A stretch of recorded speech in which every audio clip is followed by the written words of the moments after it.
तो हेलो दोस्तों, स्वागत है गुरु एजुकेशन में आपका। तो आज हमारे आईटीआई के ट्यू कोपा ट्रेड के बारे में बात करेंगे। इसके सारे क्वेश्चन आंसर जब तक कि एग्ज़ाम नहीं हो जाता तब तक हम लोग इसके बारे में पढ़ेंगे। यहाँ पर पूरा कोर्स कराया जाएगा।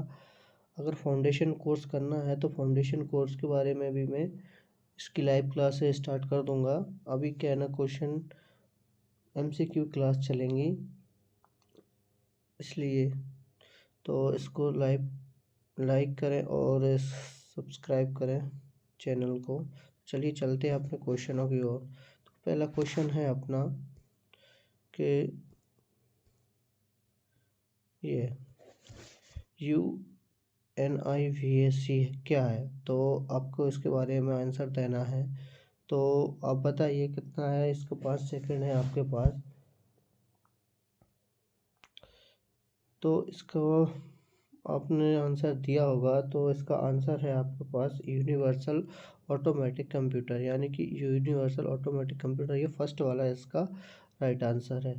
नेक्स्ट पे चलते हैं अपन। नेक्स्ट आता है आपका क्वेश्चन, किस पीढ़ी में ट्रांजैक्शनों का प्रयोग में लाया गया था, यानी कि किस पीढ़ी में आपके ट्रांजैक्शनों को लाया गया था। तो इसका आपके पास 5 सेकंड है, 5 सेकंड में इसका आंसर दीजिए। आपका आंसर हो गया होगा। तो कौन सा आपने लगाया है, ये है आपका आंसर बी नंबर, यानी द्वितीय पीढ़ी में आपके ट्रांजैक्शनों का प्रयोग में लाया गया था। प्रथम पीढ़ी में आपका वैक्यूम ट्यूब का होता है उपयोग। तृतीय पीढ़ी में आपके आईसी का होने लगता है, इसलिए द्वितीय पीढ़ी में आता है। ठीक है, नेक्स्ट क्वेश्चन पे आते हैं। नेक्स्ट क्वेश्चन है आपका, जापानी पंचम जनन कंप्यूटर के लिए किस भाषा को आधार की तरह प्रयोग में लिया जा रहा है। तो इसका आंसर आप क्या होगा। तो इसका आंसर है आपका डी राइट आंसर है।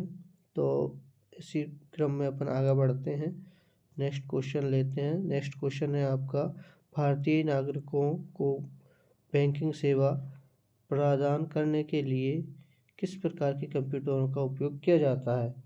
तो आप इसका जो आंसर है, क्या मिनी कंप्यूटर है, माइक्रो कंप्यूटर है, मेन फ्रेम कंप्यूटर है, या विशिष्ट प्रयोजन कंप्यूटर है।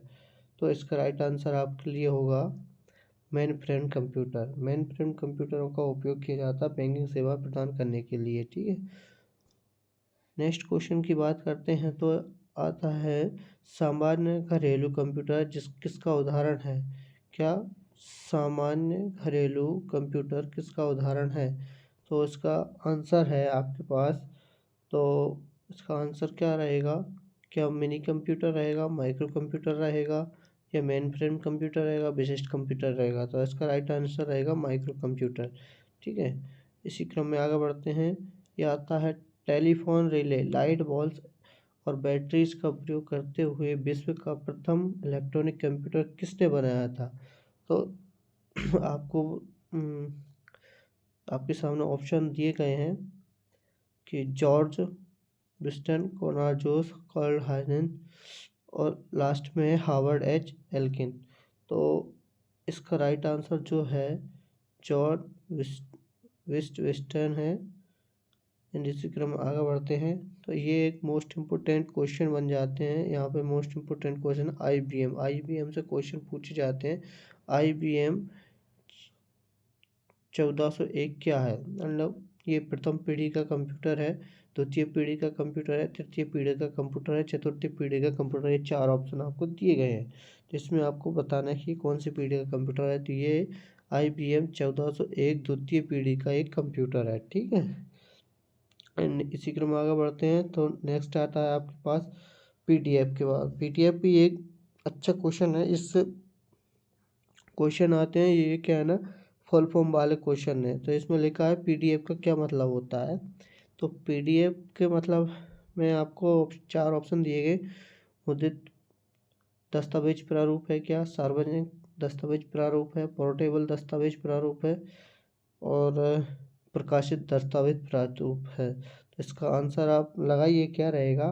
इसका पीडीएफ का मतलब होता है आपका पोर्टेबल दस्तावेज प्रारूप। इसका राइट आंसर सी रहेगा। इसी क्रम में आगे बढ़ते हैं। आगे आपके पास नेक्स्ट क्वेश्चन आता है कि CAD यानी कि कैड का पूरा रूप क्या है। CAD कैड का पूरा रूप क्या है।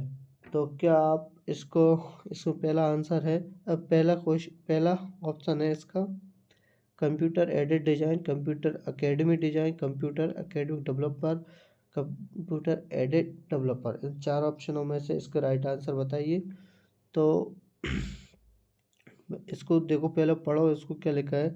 CAD का पूर्ण रूप क्या है। तो C का मतलब हो जाता है आपका कंप्यूटर, A का मतलब एडिट, D का मतलब डिजाइन। तो इसका राइट आंसर हो जाएगा A, कंप्यूटर एडिट डिजाइन। ठीक है, आगे बढ़ते हैं। आगे है आपका कंप्यूटर प्रणाली के संबंध में GIGO का पूर्ण रूप क्या है।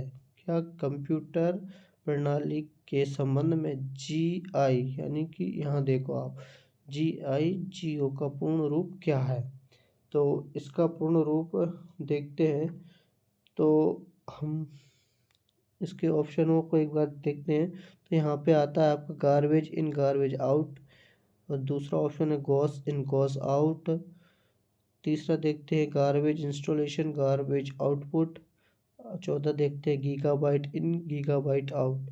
तो इसका राइट आंसर जो रहेगा आपका वो है गार्बेज इन गार्बेज आउट। तो GIGO इसके बारे में पूछा गया है ना। तो GI एक इसका पूर्ण रूप आपका क्या रहता है कि गार्बेज इन गार्बेज आउट का संबंध जो है आपका एक्यूरेसी से होता है। क्या से होता है, एक्यूरेसी से। ठीक है, इसका एक अगर पूछा जाए तो आपके पास ये आना चाहिए, एक्यूरेसी से होता है इसका संबंध। ठीक है दोस्तों, इसी क्रम में आगे मिलते रहेंगे। हम इसी प्रकार से हर रोज़ एक PDF फॉर्मेट या फिर इसी प्रकार आपको पढ़ाते रहेंगे। अगर आपको इसका फाउंडेशन कोर्स पढ़ना है तो आप मुझे कमेंट में बताएं। तो मैं अब आज के लिए इतना ही। धन्यवाद।